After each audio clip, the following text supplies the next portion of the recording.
cooking with Mimi, let's go back in time to the 1970s when we used to make that delicious chicken casserole and pineapple salad, a family favorite. These are the ingredients that we're going to be using to make our chicken casserole. You're going to need some chicken cut up. This is from the 2 rotisserie chickens I got from Costco. You're going to need some Pepperidge Farm herbs seasoned stuffing, 1 stick of butter, 2 cans of cream of chicken with herb, and make sure you get that herb brand, and cream of celery soups. You're also going to need a cup of chicken broth. So we're going to take that big casserole dish and spray it with some butter. Then take the herb seasoning, and I'm using 1 pack for this recipe. We're going to take this croutons or the dried breadcrumbs, break up any large pieces because those can get kind of hard when you bite into them. Now we're going to pour that melted butter right over those breadcrumbs and then give it a good stir, making sure everything is nice and coated.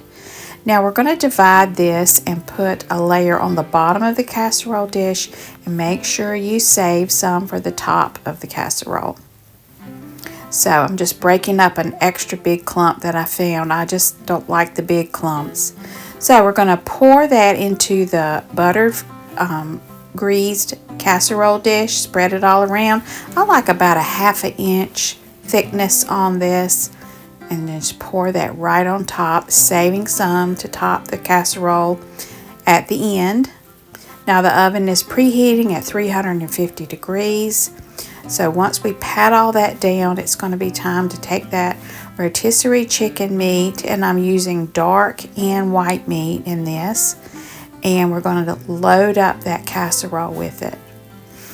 This was a family favorite of mine when I was a teenager, and I made it some for my kids, but I haven't made it in a long time, so I thought I'd share that with you. I'm just rough chopping up that chicken. I like kind of small bites of chicken, and we're going to spread it right on top of the breadcrumbs. Just making sure it's nice and thick, no holes.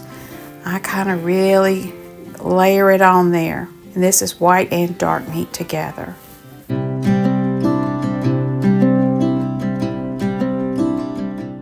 Alright, so all the chicken meat is there. Now we're going to make our topping with the soups and the chicken broth.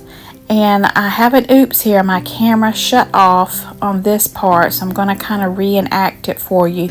But basically I dumped the 3 cans of soups in a big mixing bowl with 1 cup of chicken broth, and that is some of the chicken broth that I recently canned. And you mix that well together. I like to use a whisk to break up any lumps, and then we're going to pour that all over that chicken meat. So it's a big bowl full usually, and you pour it all over the chicken meat, spread it out with that spatula, and then you take the remaining breadcrumbs and just pour that on top. And there we go. We're ready to put this in the oven for 35 to 45 minutes until it's nice and golden brown. So that is the casserole, and it is so delicious. It's kind of like a chicken and stuffing all in one, but we made a lot of these in the 1970s. And we also had pineapple salads. There is the chicken casserole. We're getting ready to have a big family Sunday dinner. So pineapple salad was easy to make with iceberg lettuce cups.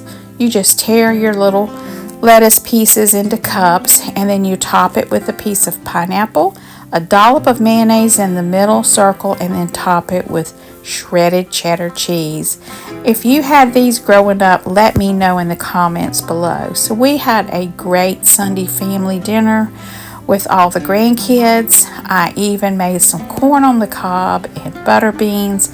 I fried the little boys up some chicken legs, and we had a blessed Sunday dinner. I hope you'll give this recipe a try. It's a golden recipe from the past.